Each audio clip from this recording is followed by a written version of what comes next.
Oh yeah, did you get it? You caught Colts Hard Knocks last night? Nah, I ain't watch that. You watch it? You ain't watched the Hard Knocks, huh? Yeah, I Nah. watched it. It was good. It was cool. It was cool. We're gonna see if somebody. I know somebody watched it, jump. Got a lot to get to today, though. We'll be right back, people.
Boo, boo, boo.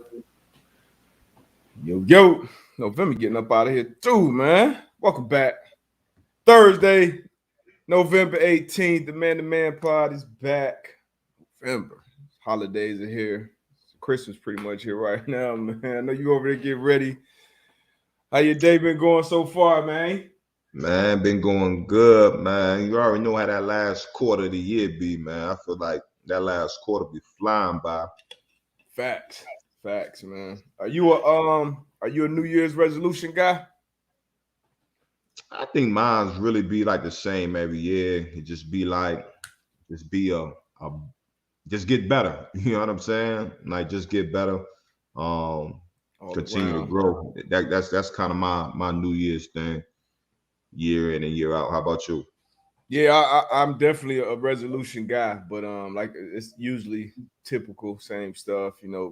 More discipline, consistency, focus, and then sometimes you have your little, certain goals that you want to hit. But for all the New Year's resolution folks out there like myself, you might as well start now, man. Might as Starting well. early. You got your Christmas tree up yet? You one of them? Nah. Yeah, you broke up on Thanksgiving. But Thanksgiving. That's the pressure's already been applied though. I in the neighborhood, I think we saw maybe like 3 sets of lights. Yeah. Some people they can't wait. As soon as Halloween over, they throw the lights up, and the community has put some lights up already. So start to feel that pressure from the kids. Like, hey. I got that question this morning, dropping the kids off to school. Hey, Dad, when we getting that tree? Hell yeah, they be talking about it at school. Nah, no question. Yeah, man, we got a lot to get to. Obviously on the court, on the field, off the field. Bad news. Yeah. That heard I think yesterday. Young Dolph, rapper Young Dolph, lost his life. Senseless violence, man. Down in Memphis, his hometown where he's from. Did a lot for that community. He was gunned down, slain yesterday. So condolences to him and his family, man. Was you a fan of Dolph? Yeah, man.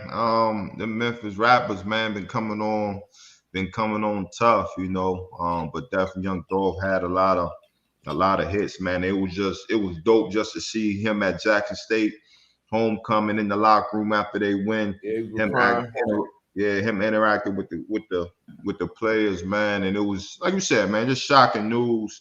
And as it's been, talked about across the social media platforms, man. And one big thing is like, these rappers, man, being killed in their hometowns. You know what I'm saying? And that's supposed to be one of the places that you feel the most comfortable. You know what I mean? But as you hear it, and you've been in that situation where you grew up where you grew up at, you've been able to go and do great things or whatever. And at times, man, everybody's not happy to to see you to go on and do bigger and better things, especially when you come from the same struggle that they've come from, and they're they just struggling to get out. You know what I mean? But it's just unfortunate, like you said, man. 36 years old. Not sure if he was married, but his girl, leaving behind two beautiful children, man. So again, man, it's just unfortunate, man. And again, just these young brothers are getting killed, man. It's getting sick to continuously hear this shit day in and day out, man. And at some point, man, we gotta stop this shit, man. Yeah, for sure. And obviously you're hearing about it because his Dolph is a rapper, like you said, but this is happening day in, day out in cities, communities around the country, around the world. And a lot of it obviously can be avoided. And we know a lot of the things that lead to things like this happening. I think that's where it needs to start to break these cycles. And, we like, come on, man. We gotta figure this out and take care of each other, man. Because this shit get crazy, man. RIP to Dolph, man. He was independent too. Independent was put the same with Nip. Nip was another shocking murder that happened in his hometown as well. Independent.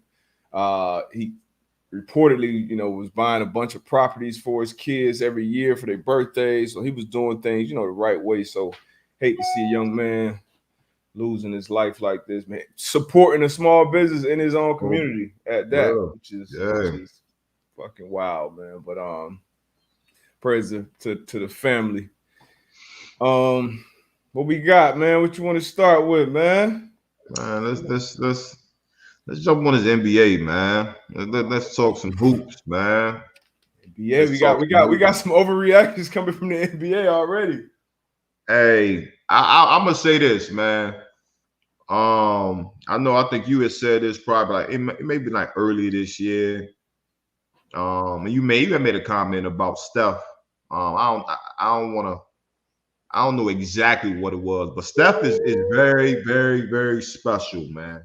Hey, very, very special. And he got the Warriors rolling right now. Obviously it's early in the season, man. And I think you said you had Golden State coming out of the West. I had the Lakers.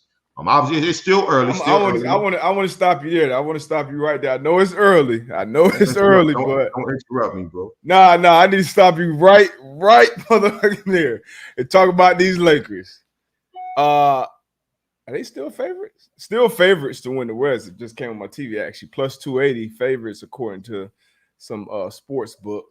Right. Wow, with the health of LeBron, obviously. But you still like them to come out of the West right now. I know that was your pick going into it. Yeah, man, we got it's a long season. Long season. It's not the NFL where we got 17 games. It's a long season. Bron's been out with an abdominal injury. So I still have the Lakers coming out of the West. But like I said, Golden State, the way they're playing right now, I love it. I love the way he's playing without Klay Thompson. When he gets back, without James Wiseman.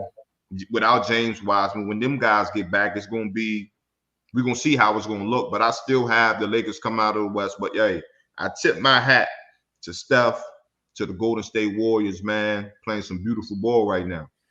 Man, he's special, man. And I've been, obviously saying it for a while. Everybody has seen he's a special player for a while now, but I've, kind of been. That's like the NBA's versus Justin Herbert for me, man. He just different, man. Wasn't actually. Oh my God! Did you just say that? I ain't gonna disrespect Steph like that. Steph is a unicorn in his own play. Okay. In his own play. I get it. That's Justin Herbert's your guy in the NFL, and you get what I was saying. I just don't want it to be twisted and misconstrued. Yeah. But I remember last year I got some pushback from you when I think I put it in my top 5. Top 5 all time posts that I've watched is what I said.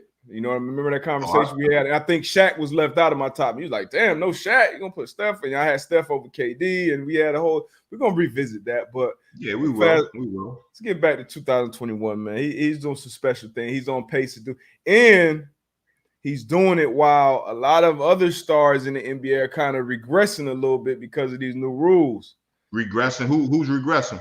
I ain't gonna call no names. It's early. But I don't know who you talking about. I would love to like who's regressing? It's some big time players out there. That's not these new rules. We got a new ball that they're using. They went from Spalding to Wilson. Are you talking about James Harden? Oh, James, he's definitely one of those. Since we're gonna start taller names, James Harden, okay, Dame Lillard, and you know how I feel about Dame. You know what I mean? Like it's still early, but Dame, James, Trae Young, and now it's something I want to ask you because I usually don't watch a lot of regular season basketball. For a while, it got really like it just wasn't fun to watch. Playoffs late in the season when it really matters, that's when you watch. But now I can watch a game, almost anybody playing because they let them play. Yeah. How do you feel about the new rules? And everything that's going on in the NBA as a viewer. Man, I love it, man. I love it.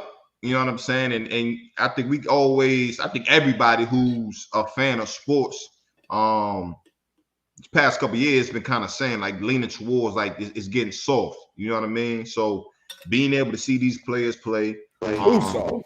Yeah, hey, I like it. And it's funny, man. I was when I was on vacation or whatever. I was fortunate enough to talk to some older NBA cats. Like shout out to Mitch Richmond, Theo Ratliff, Charles Smith, and I was just kind of asking them about where the game was at now, as far as when they played, as far as just the physicality of the game. Yeah. And they kind of were saying the kind of same thing, like they kind of like where it's getting back to that point. And again, I think those star players, some of them, I feel as though will be able to matriculate and catch up to it. But Dame went off last night. I actually bet against him last night. They played the Bulls, I think. They had the Bulls -4.5. Dame came back and. But again, though, like you can't fault the players, though. You can't fault the players of how they were playing. Like this is how the game was being called, so I'm gonna use that to my advantage. You know what I mean? I feel you. I'm saying like, so that's just like it's some gamesmanship to it, but that I ain't like it, man. I was a big fan of James Harden, still a big fan of James, but it is a lot of things that he was doing out of natural basketball move that's going to draw fouls. So I love the fact that they intentionally put some rules in place to make it better for us. I'm 100% on your side. I'm 100% on your side. But if this is how they're calling the game, shit, why not use that? Like if they're gonna keep calling it, and I keep doing this dumb shit, and the defender keep falling for it, and the refs keep calling it, I'm gonna do it. You know what I'm saying? Like I wasn't a fan of it either, but hey, you know what I mean? Yeah. If I'm gonna get away with it, shit, I'm gonna do it. Yeah, but it was a game, the Warriors Nets game a couple of days ago. They got a lot of reaction. It got loudmouth over there, ESPN yelling again and bringing Kyrie back up. The ratings must have dropped off for a couple of days. He had to get him back right. But Steph, he went on. And I feel like Steph is in these games, the games he was matched up with Trae Young, went off for a 50 clip. Like, hey, young fella, this, go back and see KD and Harden. Hey, in y'all building, I'm getting MVP chance, shoot it chance. I feel like he's on a mission right now. When Clay get back, he's been speaking out a little more than he's ever been. He's on a mission. Draymond Green just started his new podcast. Yeah, so he'll be talking a lot. It's gonna be exciting to watch them guys. But you worried about them Nets? You were the first person I heard tell me, hey, without Kyrie, these Nets are not going to be the same. They're not going to find. I was like, man, they still got Harden. They still got KD tripping. I told you, bro. Like, without Kyrie, this Nets team is just. I'm not gonna say a regular team because you do still have two megastars, but I think they're second in the East right now. I think they're 11-5 right now. They are second in the East, but they don't scare anybody. I don't think. They're 11. I think they're 11-5. They don't scare anybody. And I don't believe in the Nets without Kyrie. I also don't believe in.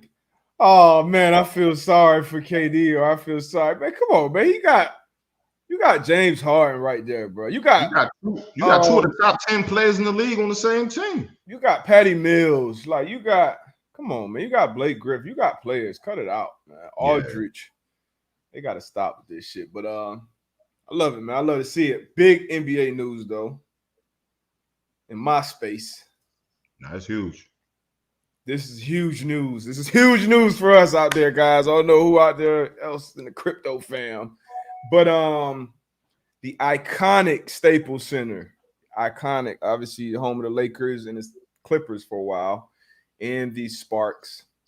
I think the Kings too, LA Kings, maybe. Yeah. But iconic arena in sports will be renamed on Christmas Day to the Crypto.com Arena. This isn't the first one. We got one here in Miami. It's already the FTX Arena. It was American Airlines. But how did you react to this news? What was your first reaction to this? Obviously, we've seen crypto do a lot of things in the sports space. Wow. Again, in my travels, I would say my whole week there, that's what 95, I would say 90% of the talk was about crypto and NFT. So obviously, this is as you already know, you're big in the crypto space. Crypto is big worldwide. Mm-hmm. So that was the first thing I said was wow, because like you said, Staples Center is very iconic. I know it's a lot of fans that's kind of feeling a certain type of way about the Staples. For now, right? You know what I mean? But again, I think it's a huge move, and it just goes to show where crypto's not slowing down, and it's not going to slow down for a while. So, it's a major move. Major, and it was over $700 million. I think 20 years, the deal, something like that. But I mean, like you said, it's not slowing down. And this is the FTX. They signed a deal with Ohtani, who's one of the favorites to be the favorite to be the AL MVP. Tom Brady. Yeah, so somebody did a deal with Aaron Rodgers, Steph Curry, like all these. It's moving. It's moving, man. So I love it. And I know we all tied to Staples now, but 5-10 years from now, my kids gonna know crypto. You know what I mean? That's what they're gonna know. That's where Kobe Bryant's, Magic Johnson, that's where their jersey's gonna be hanging in the Crypto.com arena. The Crypt. Yeah. That's crazy though, man. That's wild. It is definitely wild to see though. And they said, well, we're gonna do this mid-season too. We're not gonna wait till after the season. Now we're gonna do this year. We getting this done. That's great marketing, because who are we expecting to see every Christmas? We're gonna see LeBron. Every Christmas we're gonna see LeBron. Yeah. You know what I mean? And in where we Staples, but now to be the Crypt. So first game in the Crypt is gonna be on Christmas Day. So that's wild, man. That's really, really wild. We touched on a little bit. MLB announcing their AL and NL MVPs tonight.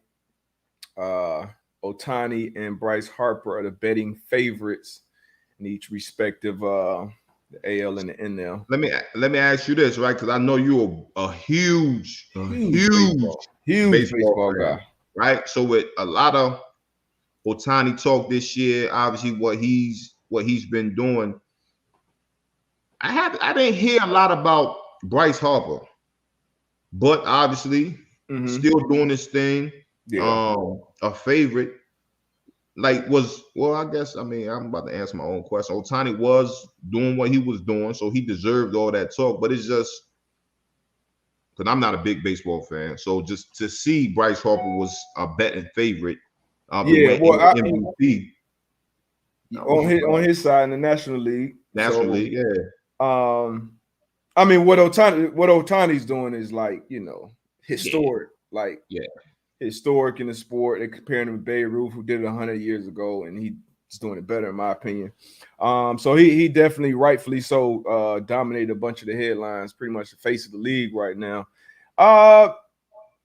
Harper had a great season. Who else would beat it in the NL MVP? But he had a really good season. He was doing his thing. You know what I mean? He's doing his thing. He's a face. He's a household name. No question. You know what I mean? But I wonder who's gonna win these Cy Young. What you about to see why? Yeah, I saw Pop on my screen. By somebody put in work. Any other big baseball guys or gals out there? Oh, this was some news too. The Pittsburgh Penguins got sold to the Fenway Sports Group, which kind of Mm, surprised me. They own obviously the Red Sox and some other stuff. Boston came in there and bought a Pittsburgh team. That's crazy. man. Like, Oh hey, man, somebody just said it. That money talks, man.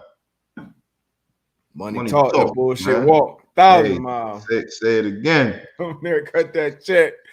What else we got, man? We obviously got some football tonight. We're gonna get to that. We're gonna get to our picks tonight. We got Patriots and Falcons tonight. I know you got. Patterson is gonna be a game time decision, but I think I'm rocking with the Patriots. We kind of Even talked though about it before we jumped on, man. The coach hard knock. Got my notes right here. Okay. So I used to get these sent to me every week. Every week I get these sent to me by the NFL, and I never watch them. This how bad my bed street got me down. I said, man, let me print these motherfuckers out and start reading some of these damn notes, man. For sure. The coach hard knocks last night, man. I know I missed it. You said you tuned in. Yeah. How was it? Yeah, so I had to tune in, man. It was the first one of its kind. You know, during the season, I've enjoyed the Hard Knocks training camp over the years. I thought it was pretty good. You know, Yeah. and it kind of came the perfect time for them. You know, because they started off and they kind of showed the progression of the season, but started off slow and now kind of fighting their way back in the playoff picture. It kind of highlighted. You know, they usually highlight a couple guys. Highlighted Carson Wentz. Maniac Darius Leonard was highlighted as well. Had some cool moments. You know, Naheem Hines linking up with Tavon Austin before the game. Mm-hmm. And for those of you who don't know, and you older than Tavon, I'm older than Tavon, but for the guys that are younger than Tavon, like his highlight tape in college was like the standard. Top. Yeah, top. Probably one of the top. Because I watched it and was like, and he's from Baltimore. Yep. One of my roommates is from Baltimore. Big Cheese been on here one time. Yep. He's from Baltimore, and he was telling me he was like, yo, we got a young boy in Baltimore that can do it. Yeah. And seeing his highlight and still to this day, I would say he probably top 5 highlights. I saw his high school stuff because I was in the Big East, obviously at UConn. And playing West Virginia, and they had Noel Devine, Pat White, Steve Slayton, Darius, all these phenomenal playmakers. And they're like, hey, we got another one coming up. This dude, Baltimore, he might be better than all of them. Yeah. So I watched the tape, and then obviously, you know, talking to my young guys that was playing against me at W, at W. Whew, special. But that was a dope moment seeing him kind of, you know, because, you know, I think we've all kind of had those moments where we on the field pregame or postgame with somebody we looked up to and we seen him, you get a chance to meet him. So that was definitely a dope moment. But it was good all around. I thought it was good production, showing behind the scenes meeting. So will it be one of them things you catch every week or and you know, I know, you know, honestly, because the Colts. You know what I mean? And that's what I was about to ask. So I was about to ask, like, if it was any other team, would it be one of them things that, you know, I got to catch this week? Yeah, no, probably not. Probably not. But because it's the Colts, and you know, looking, you know, a bunch of the guys in there, and sure. I think, you know, definitely. I'm looking at the facility too, like, damn, I wish we had some of that. I heard. Hey, so Van Albright just asked a question. Who was that player for you? Like, you know, when you got to the league, like, damn, like, that's so and so, like. Oh man, when I got to the league, Champ Bailey was definitely one of them. I remember the first time I saw Champ, I was like, oh shit, like, you know, that's when Ed Reed. Yeah, bro, I had to go down. It had to go holler at 20. So those are probably the two that would jump out to me first. What about you? Man, I ain't gonna front. I walked in the locker room. I was able to play alongside one of mine, like Bob Sanders. Yeah, like I was in college, man, and watching him, even though he was only a couple years, the way he was playing, I was like, damn, like. Can I play like that? You know, like with Ed Reed. So those two guys just playing in safety position was kind of like those two guys for me. Yeah, for sure, man. in my locker room, I got drafted by the Patriots. So you had Brady, Yeah. Moss, like that was surreal to me, even more so than Brady. Like, damn, teammates with Randy Moss. Yeah. You know, Fred Taylor was my teammate. You know, he was another, from Florida I looked up to. So I had those moments, shit, a lot, honestly. Playing in that game against y'all, 4th and 2. That was my rookie year. That was probably 3 times in my career where I felt like, damn, like this, like I'm in like a movie or something or a video. What happened in that game? Now I don't want to talk about the end, but during the game, I'm in the stands. I'm looking over and I see like 18, like Peyton just like, hey, I'm like, the Rook did. The Rook. Hold up. Check. Hold up, cuz you looking at me. Let me chase something. Joy. Hey, boy, I tell you what, boy, we was on y'all ass out the gates. We went and adjusted. It was one drive it was my drive. It was the Rook's drive, man. Austin Collie gave me every route I had never seen, boy. Ooh. They come back to the sideline. Hey, we got one. Hey, we found them. We found them. Hey, when you in that game, that red dot. Hey, I got to get this red dot off. I got to. I don't care if I got a whole flag, something. Something got to give, but. I had one of them games, D-Buck. So I remember that. That was when Peyton, and I kind of felt disrespected because it's like, because it was when Peyton was in Denver. He came back to Lucas Oil, and I had 2 touchdowns. Yeah, I had 2 touchdowns scored on me, right? So I was like, triangle at that time, it was, triangle. You remember? One of them was a triangle, Eric Decker. One of them was triangle. And then the first one was when what was it tight end Julius Thomas, right? He caught the joint. It was a good catch when he caught it or whatever. But I was like, damn, I'm stank out here today. And I'm like, yo, me and Pete been teammates for a while, so you think I'm a weak link out here? He was I finally got for one ass. I know where I could get him. Yes. So but second half, we kind of turned it around, but we've all had those moments. Turned up. Shout out to Sandman too. Rob got us a nasty strip sack in the end zone. He'll be going into the Ring of Honor. What, 10 days? The 28th. Yep, 10 days. He'll be going to the Ring of Honor. So shout out 9-8, but that was a hell of a game. That stadium was crazy, rocking that day. But that was a special moment. That was another one of those movie type moments, man. But good question, Van. Great question. What else we got? So college news before we get to this NFL stuff. Mel Tucker, our producer Tone, is a huge Michigan State guy. Michigan State head coach reportedly working on a 10-year, $95 million contract extension that will make him the highest paid African-American head coach in U.S. sports general overall. Crazy. So that's nine and a half a year, 10 years. What you think? What's your thoughts on this deal? I mean, the number's crazy, 10 years just sounds like a long time to me, but you kind of broke. We talked about it yesterday, texting. I was like, give me a 5-year joint, you know what I'm saying? But you was like, nah, give me that 10.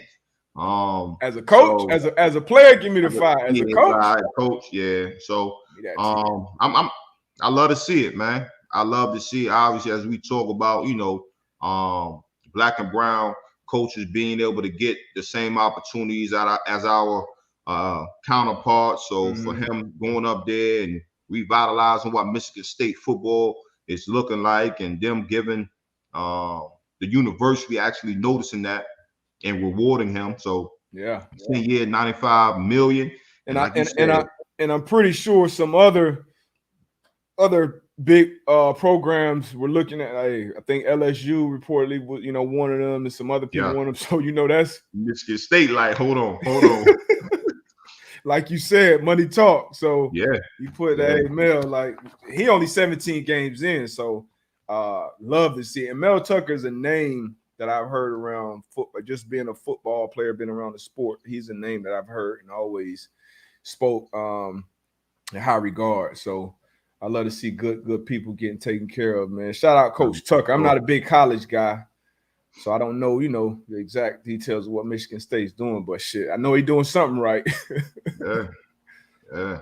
So I know he's doing something right. 10 years, yeah. Give me that 10, man. Guaranteed. If I want to leave, somebody else buy me out. If y'all want to fire me, cool. I'll be on TV getting paid from both of y'all. both. Yeah. Get me right, guy. But yeah, man. What else we got, man? Before we get into one more thing before we get into the NFL. King Richard coming out tomorrow. Will Smith will be depicting Serena and Venus's father. I saw the documentary, so I can't wait to see. Beautiful story. It's going to be a special one. Beautiful story, man. So you got Will. He played. Who was Will play? He played Muhammad Ali. Ali, the guy from I don't know his name right now, but Pursuit of Happiness. Pursuit of Happiness. Yep.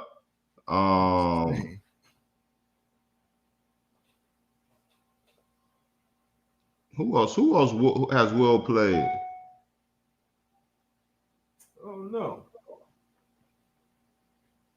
I don't know how many bio the doctor off of concussion. Concussion. Yeah, he done plays some folks, man. But this is gonna be a good one. I feel like it's gonna be a good one. I know you're a big tennis guy, so I'm sure you know probably more about their story than most people do. But I'm sure this movie will highlight some of those things that a lot of us don't know. But Serena Venus changing the game, not only on the court. I followed actually today this morning. Followed you seen Serena. That too? Huh?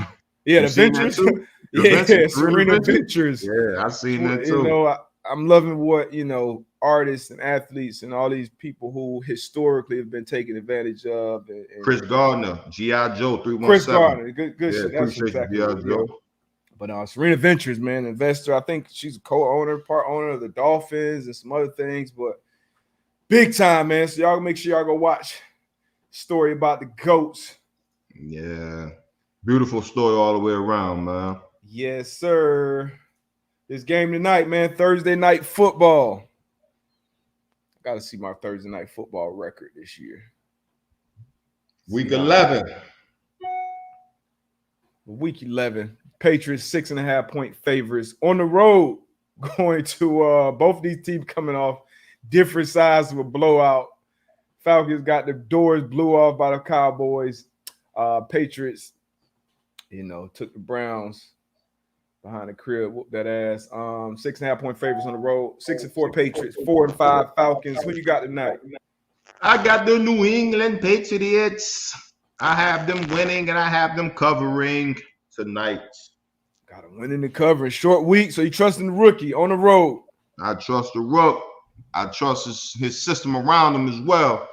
So I'm gonna go with New England, man. I got them winning. I got them covering. I got New England winning as well. I'm kind of going back and forth on the cover though. Huh? I might gotta switch my shit now. I gotta switch my pick. I was hoping you was going with Atlanta. I know you've been liking Atlanta this year. I've been betting a lot with Atlanta, and I don't think they're as bad as last week made them look. But that's why I'm going back and forth on the cover. Now Patterson. What you just say? They're not as bad as what they look or what they as what they looked last week. So just like the Vikings, I always say the Vikings. I always say the Vikings are better than their record says. Explain that to me though. I'm saying they got beat by 40 last week. But they're not that bad. But not even Sunday. They got beat by 40 a couple days. So you know what? Short week. You got embarrassed. Nah, Patterson hurt. I think I'm going to Patriots winning. Patriots covering. I was trying to talk you into. I see you trying to give me. Trying to persuade you trying to give you off my pivot with the Falcons. You trying to give me up a pivot. Damn, do they cover though? They in Atlanta. They in Atlanta. They at home. You know. I'm gonna throw the graphic up tonight. We gonna see, but it should be. I think it's gonna be a good game. Maybe they don't cover. Because you know them Thursday night games, them gonna be tough. Like they Atlanta plus 6.5. Let's go, Matty Ice. Now if Patterson's out, scratch that. And you got the vet and the young boy. You know Matty Ice gonna be ready. Short week. What's up, man? I might listen to you, man. What other big games we got this week, man? Ooh. Yeah. Oh, what you think about this one? This is a tough one, man, because I've been against the Chiefs the past couple weeks. 7-2 Dallas Cowboys, but on the road in Arrowhead against the 6-4 Kansas City Chiefs. Chiefs are favored by 2.5 points. Hey, this is gonna be one I'm gonna have to. I'm gonna get my pick on Saturday, but Tone, you gonna have to be close to the phone come Sunday. I'm on the ropes on this one, brother. I think I'm rocking with Dallas on this one. Dak has clearly been the better quarterback out of these two all year. If you look at the defense, I'm taking Dallas' defense. Dallas also has a running game. Like, I'm going with Dallas. And they're the underdogs. They're on the road outside November, Arrowhead. Hey, I don't know. I can't call it right now. This is a tough one. And they don't have the weather in this one. Let's read some notes from this game. It's November. I know it's cold out there in Kansas City. Some type of something. Okay, so offense. Dallas offense averaging 433 a game, first in the league. Chiefs offense averaging 405. Turnover margin. Dallas is +5 on the turnover margin. The Chiefs are -8. That's the big reason that's the biggest reason why the Kansas City Chiefs has 4 losses this year. That turnover margin. Right there. You cannot not -8. Damn, Tyreek in 10 games. Yeah, so defenses, Dallas giving up 354 a game, Chiefs giving up 373 a game. Yeah, I'm going it sounds even, B-Butt. Huh? It sounds even. I mean, with numbers, like you said, those turnovers, that's a 13. Huge, right. That's a 13, that's huge right there. So I got to go with that team. On the road, you got to pack a defense, you got to pack a run game. Tyron Smith might, but Mahomes may be back, so we shall see. But I'm rocking with the Cowboys in it. But that's gonna be a good game. I'm surprised. Good game. Hey, Trayvon, he get another pick this week. Mahomes gonna give him a chance. You know what I mean? He gonna have a op. You got a producer? You got the producer thing? Producer? Nah. All right. Let me grab y'all. Throw in some of these. Throw some questions in there while my man D-Butt, man, go take his break, man. Yeah. I'll throw some questions in there. Throw some good ones in here. Dallas covers Zeke anytime, touchdown, Diggs, INT parlay. Nick Riley Popovich, he said Dallas is going to cover Zeke anytime, CD and Diggs. On the Diggs getting the INT, that's his parlay. That's not a bad parlay, man. He getting 2 INTs this week. Like B-Butt say, definitely gonna have his have opportunities. AB, what's my power rankings, man? I give you my top 5 right now. I'm gonna go Dallas. I'm gonna go Dallas, Buffalo, Green Bay,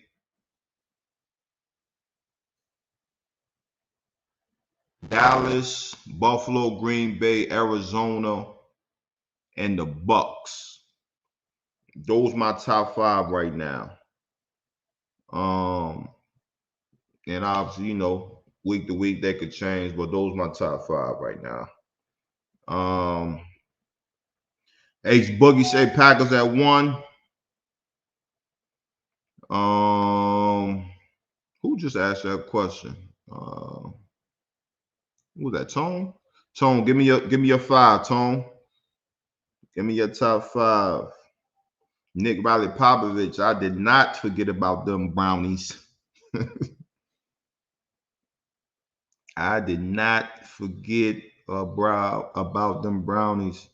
G.I. Joe 317, the Titans. Yes, they could definitely be there.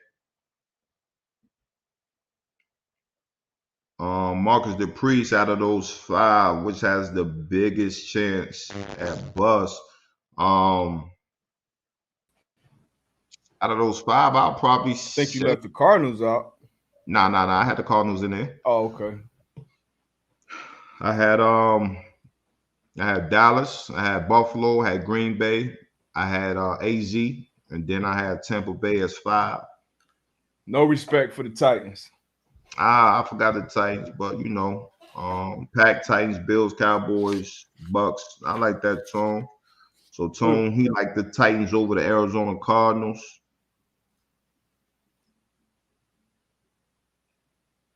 What's this? AB, there's this real lazy take going around about 2 high shell defense. Please explain to the people late safety rotation in the skies.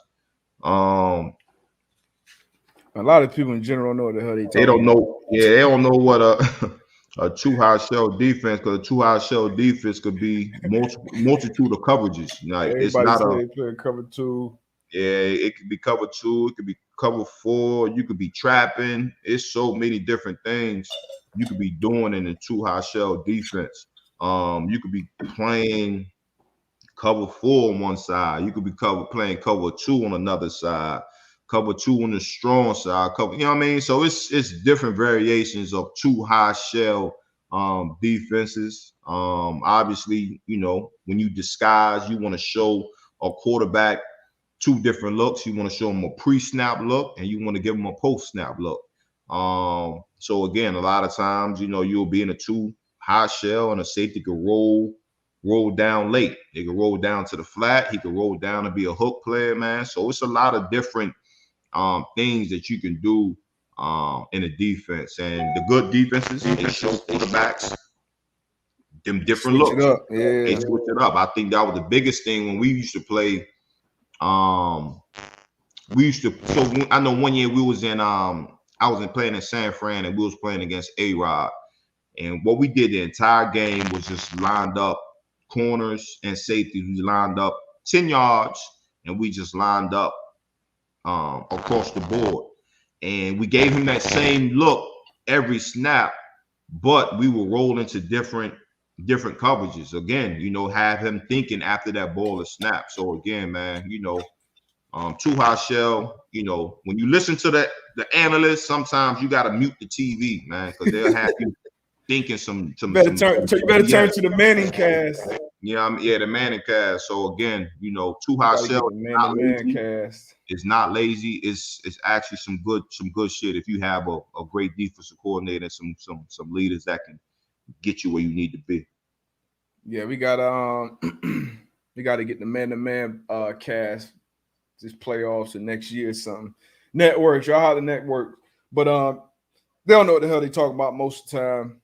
And honestly, shit, we could be watching and not know what the hell they're being coached. You know what I mean? Because unless you watch a team and you knowing what they're saying in those meetings, like, hey, if we get this route, we're gonna play it like this. If he breaks it, this, because some teams can run the same exact coverages, but if a receiver breaks out at 8 yards, Team A is going to treat that completely different than Team B. So it's so many, and they could start and then change mid-season, mid-game. So it's so many different moving parts that it's tough to really know live. So it's not necessarily their fault. They don't know what the hell they're talking about, but good question nonetheless. I saw another one. Somebody asked, which I think is a good question. Would you rather have Baker Mayfield or Derek Carr? Who would you rather have, AB? Derek Carr. Yeah, I'm with you. Derek Carr. I'm on the same page. I'm on the same page. I gotta start putting more of these breakdown videos out too, man. We gotta start talking ball, man. Yeah, we do. G.I. Joe. Expound on that question, please. He says, "Are the fundamentals not sound? What are we talking about there?" Are the fundamentals not sound? That's tough. Fundamentals a lot of times too are on a pro level, in my opinion, unless you got coaches that are really harping on it, which I don't think a lot are, because you only get so much time in the building that you're trying to, every game plan is specific to that game plan. So you got these meetings that may be an hour, 2 hours, however, you're trying to get everybody on the same page. So it's tough to, in week 11, still be focusing on the fundamentals of what we went over in OTAs and all that. So it's on AB, it's on me to go out there maybe after practice or maybe before. Let me work on, some steps, some this, some that. And then some teams like the Patriots, before every practice starts, we're doing open field tackling drills. Like, I never did that anywhere else, but every practice we're doing that. And that's a fundamental thing that can get lost at this point in the season. So fundamentals are always, I won't say always, but most of the times on the players or position groups or each other. Hey, call them out like, hey, you got to get back to this, get back to that, because there's only so much time in those meeting rooms that we can do it. But yeah, man. Good question. Another good question, Javier B. How protective were you of your playbook notes, etc., when you're on the road? So a great example of this is home teams. Home teams will have people go into the visitor locker room and go through the trash can. So like facts, you know what I'm saying? So they'll have people that's working go through the trash can because obviously after a game, not thinking of it. Hey, I'm done with this game. I'm gonna throw this plan of this game into the trash can. You know what I'm saying? So hey, this could be a divisional opponent. Hey, maybe next time this is how they're trying to play us, or it could be a coach that's coming from this coaching tree, and maybe this is how they do certain things or whatever. So coaches will always be hip. Like, hey, don't leave any of these papers or laying around. Don't throw them in the trash can. Of that, So that's a great question. Yeah, that does happen. Yeah, and I saw Nakiba. She put in said the Pat stealing. That's not stealing. It's not stealing. It's getting rid of the garbage, cleaning up the room. You may leave it around. You got to watch your shit now. And I tell you this, a lot of people get on the Patriots about stealing or cheating or bending the rules or doing this to that. I don't want to be the bearer of bad news, guys, but every team tries to find every team. I won't say cheats. You heard. You know the old saying. If you ain't cheating, you ain't trying. You already know. You know what I mean? And this is not, obviously, this is not exclusive to sports. If you look at it in the industry that is so, it's high stakes. It's high stakes, man. We got millions, billions of dollars on the line, championships, jobs. So people gonna try. G.I. Joe, one man's trash, another man's treasure. That's a fact. So, it's moles in different organizations, like all this shit that you watch on TV. This is going on in these industries. So people, I had a coach tell me, hey, if I had a close friend or somebody on the other team, hey man, you talked to so and so this week. You know what I mean? You give 10%, get 90 back. I ain't, but if you know better, you know better. But yeah, everybody trying to do it, so I can't be mad if one team doing it better. But what else we got, man? I saw John Jay mention, he brought up Zach Stacy, and I saw the video. I didn't retweet it. Man. I tweeted about it. Man. Go ahead, I'll let you speak on it. Nah, I ain't gonna use that language on here. Yeah, we got daughters. That shit is unacceptable. You know what I mean? As a grown ass, as a man, you put your hands on a woman, you a straight sucker to me. You know, and I hope he getting his ass whooped somewhere right now. I double down on that, jail, in my opinion. What'd you say? I say I double down on that. Facts, man. That's some shit. That shit, man. I had my blood boiling when I saw that in front of not even that it matters, but in front of your young child at that. But yeah, he throw his ass under. Nah, for real. Like, yeah, man, that shit had me hot. Like, I don't care what was done, what was said. Like, nah, that shit got me hot even thinking about that shit, bro. Yeah, that big facts.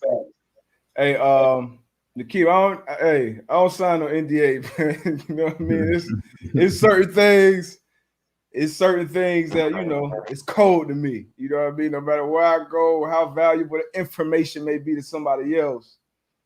And everybody not like that. But, you know, that's just my stance on it. What else we got, man?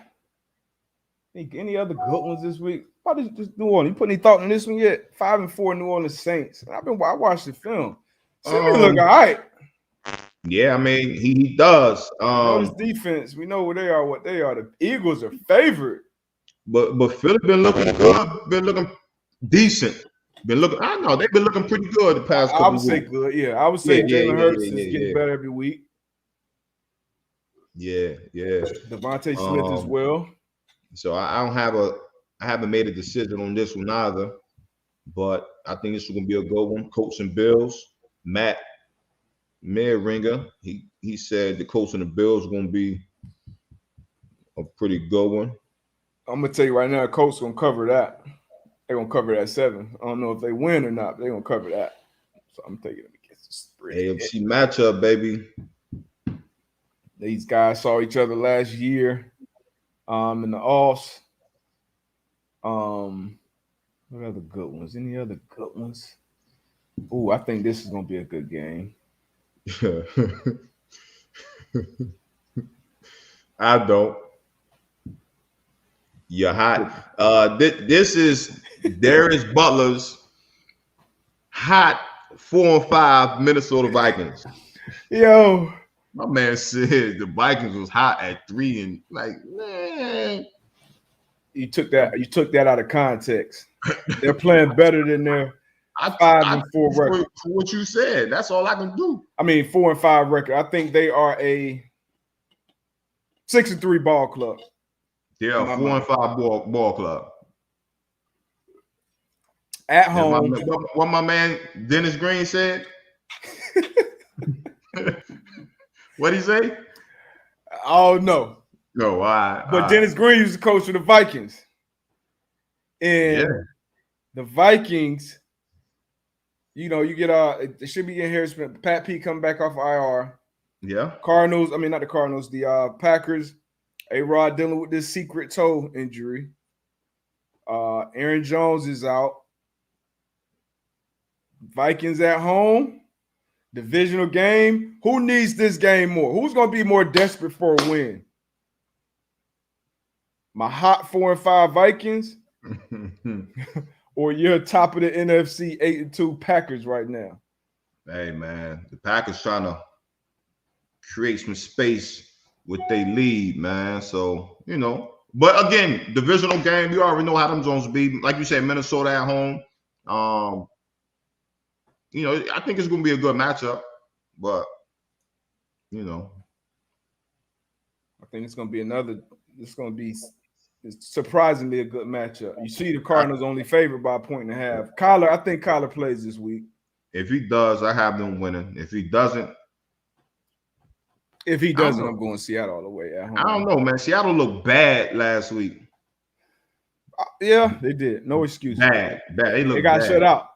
First time in the Russell era. So it had to be first time since what, 2012? Yeah, 2012. Yeah.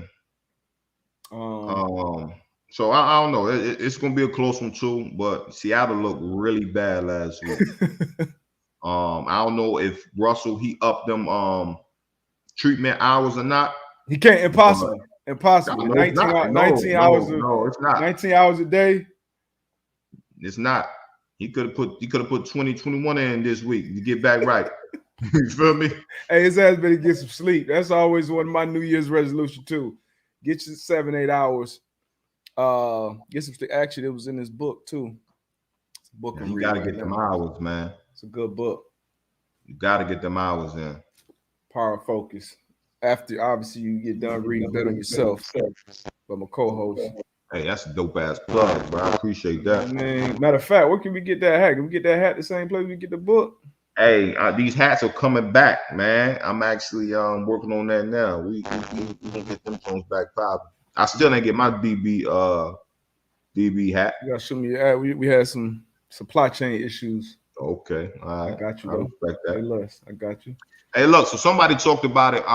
Before we talk about this Bengals and Raiders game, somebody talked about the Tristan Thompson press conference, and I'm not sure if you've seen it, but it was talked.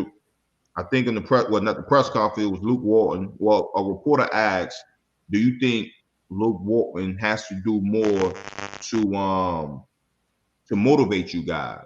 You know what I mean? I think Tristan Thompson had a great answer and was like, "Right now, where we at in our career, no grown man should need another grown man to motivate them to play well, to play better, whatever the case may be." And I thought that was, Who else said that this with year? Tristan Thompson. No, it was a coach that said that this year too in football. Jets coach Robert Salah said that. Mm-hmm. But I mean, I agree with him. Like, shit, why you need another man to motivate you to come out here and do your job? Facts. Yeah. You know what I mean? But Tristan also, I think as a player, for sure, 100% agree with you. Nobody should have to motivate you. You got to be self-motivated. Tristan obviously is a old, wildly vet at this point. He's a champion, done it for a long time. Here we go. If your team is made up with a bunch of young guys and you're a coach, though, I think you have to find some way to, make sure your team, you ain't got to get in and do a rah-rah speech and, this one's for the Gipper type shit, but you got to find different ways to motivate you, especially if you got a young squad, especially in basketball. Basketball, you got some 18, 19, 20-year-old kids sometimes. Agreed. Who, maybe caught up in the lifestyle of being an NBA player. So I think you do got to find some creative ways to keep the team motivated. But as a player, 100% agree with him. Robert Salah, your team needs something. Hey, you should look back and Flacco this week. You see the back and forth between him and Rex Ryan? Nah, I did see Rex Ryan say, "Don't ever compare me." And then Robert was like, "Man, this man always got something to say. Like, if you need something, if you got something to say, man, you know where to find me.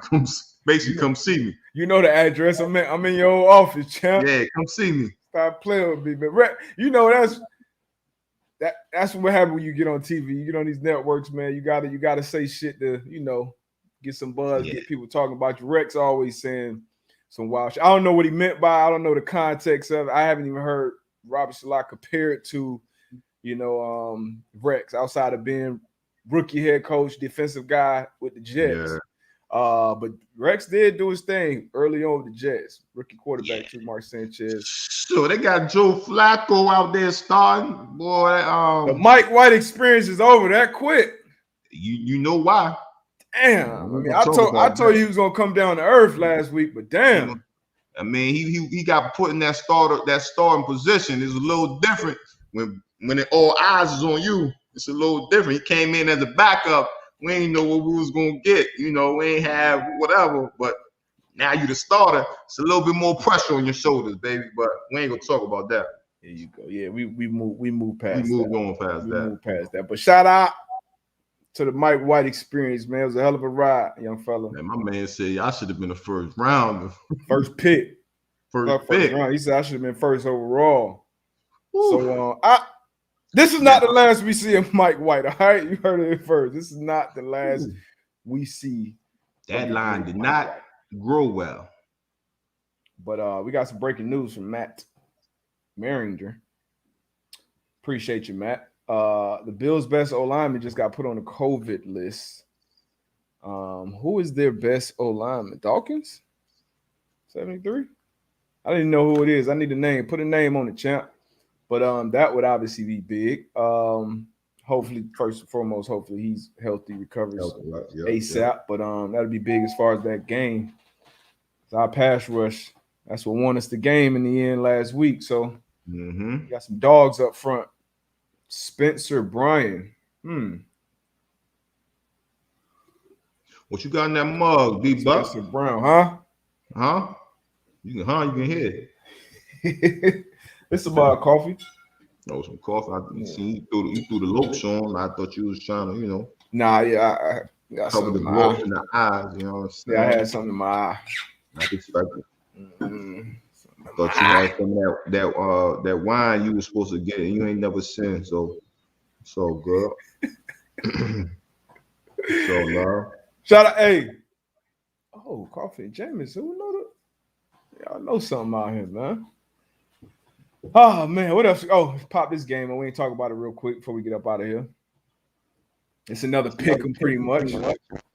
Both of these, matter of fact, these are two teams we talked about weeks ago. Yeah, they're doing hot. Bengals young, kind of ahead of schedule with Burrow in the game. Derek Carr been dealing with a lot of shit over the Raiders this year. Both 5-4. Bengals going the road to Vegas. You leaning early either way in this one? Man, it's tough. I know, we talked about the Bengals. How can they handle success? And I think since then, I think they've been down. They lost 2 games, and obviously on the Raiders side, we, don't want to be the dead horse, but just what they've been going through the past couple of weeks. So I don't know. This one's gonna be tough, man.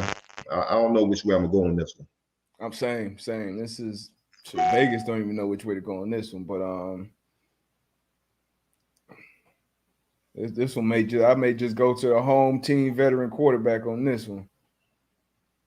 Yeah. But hey, question: Deshaun Kretzer. They want you to talk about how PFF has Trayvon Diggs as the worst starting corner in the league this year. I think PFF's that grading system by those D-backs, some flaws in there for sure. And those are obviously my guys. I do some work with PFF, but there's no way. Well, I won't say there's no way, but it's no way that you can have a corner that has 8 interceptions be the worst graded, unless this dude is giving up 2-3 touchdowns a game. Like, nah. I mean, their grading is their grading system is weird. It's computer, it's data. But if you're looking at eyes, he's far from the worst. He's not the best corner in the league, but far from the worst. I would still put him in the top, probably quarter of the corners in the league. He's still gonna get attacked because he gives up plays, but that's a part of one of my favorite corners growing up. Being a Dolphins fan, was Terrell Buckley. T-Buck, he was gonna give something up, but he was gonna make you pay once every other game too. So Adelph O'Neill's another guy like that. But and it takes a special player to be able to play that way. Because you're going into it like, I'm a gamble, and maybe 55% of the time I'm gonna be right. But then on the other hand, I'm a gamble, I might get beat. And as a DB, they always say you got to have a short memory, just like quarterbacks got to have a short memory. But sometimes that playing that DB position, some players can hold on to that, and it can affect their game. So to be able to be a corner, or even a player in general, and get beat, and not say be okay with that, but know, like, it's cool. I'm gonna get mine. I'm gonna get mine. It takes a special player to play like that. Definitely got to be wide right. And we always talk about short-term memory. Quarterback and I think DB, cornerback are the 2 most important positions to have that short-term memory. But a little piece I'll leave you guys with before we get up out of here. Coaches always tell me, don't let the same play beat you twice. And what he meant by or the same team, even you lose a game, don't bring that into the next game. Don't bring last play's result into the next play. It's a new play. And this can go for you at work, whatever you're doing. Don't let that mistake or that day before beat you again that next day. Everybody going to take an L. Take that L, learn from it, move on. So don't let the same play beat you twice. Good nugget, D-Buck. Good nugget. I mean, but before we get up out of here, you got anything for the people? Man, have a good Thursday, man. Finish your week off strong. Ain't about how you start, baby. It's how you finish. So finish your week off strong, man. We appreciate y'all as always.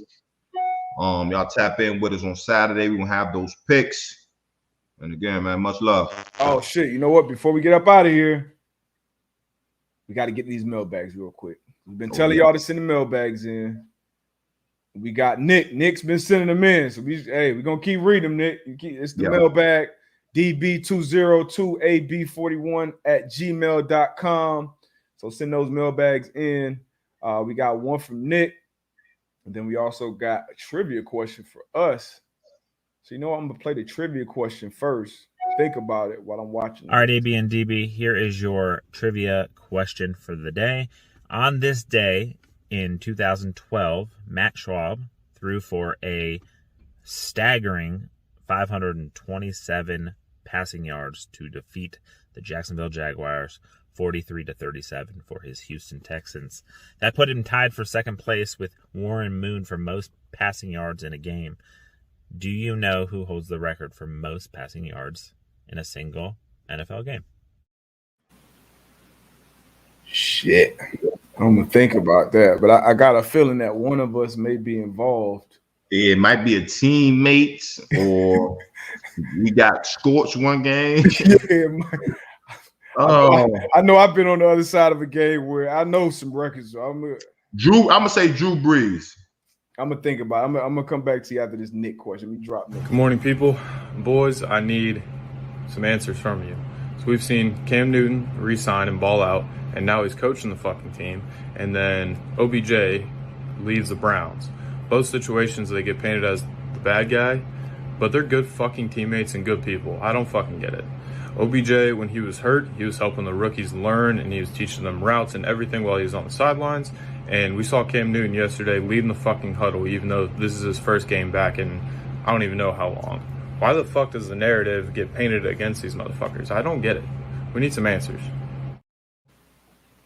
Great question. No, Nick, he was riled up over there. You asked for the pre-workout. Yeah, pre-workout in the back. Got the sleeves tight on the arms. I would say, like you said, man, it's the narrative. It's the narrative from, I would say, the media. Because, again, like you said, if you go into each locker room that those guys have been in, or even people that's come encounter with those guys, they would tell you they're good guys. You know what I mean? So I haven't spent much time with either one of those guys. But, again, I know for a fact that though they are good guys. You know what I'm saying? And again, it's the narrative that the media paints. Maybe they don't move, polarizing figures, or dress the way a particular group of people think they should. But again, man, it's just a narrative, man, and you can't always, as we always know, you can't go for what people say. You gotta build your own opinion about a person, man. Got to, man. They're polarizing figures, man. So they're gonna be talked about a lot. Everything they do is gonna be poked at. Some of the things that they have done, they brought it on themselves, but that's just part of it. We all young, we all do things. But from everything I've heard, I was Cam's teammate. I still holler at Cam. Great teammate, great locker room guy. Same for Odell. But yeah, that that's TV. They say what they gotta say for ratings, and you know what it is. Cam been rubbing people the wrong way since college.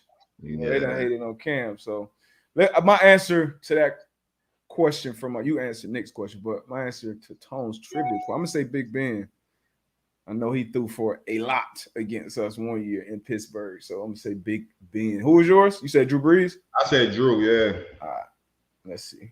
All right, time for the answer. And if you said Norm Van Brocklin for his Los Angeles Rams against the New York Yanks in 1951, throwing for a staggering 554 passing yards, then you are correct. Yeah, I'm wrong. Dead ass wrong. I still don't know who that is. That shit just went one in out the other. Anything from the 1950s, throw that shit out. But we're both. Dead ass wrong. We was both dead ass wrong. So I got to tell Toe he got to all questions regarding sports in general on our show. We talk about post desegregation. Right. If it was all white guys on the field or the court, throw all the records out, throw all that shit out. Well, yeah. In my book. Hey, man, we out, man. We love y'all, man. Y'all be good. 1950, yo, you threw for 600? We out. That's crazy. We go, man. Y'all be easy. Go holler at Pat and them. Gone.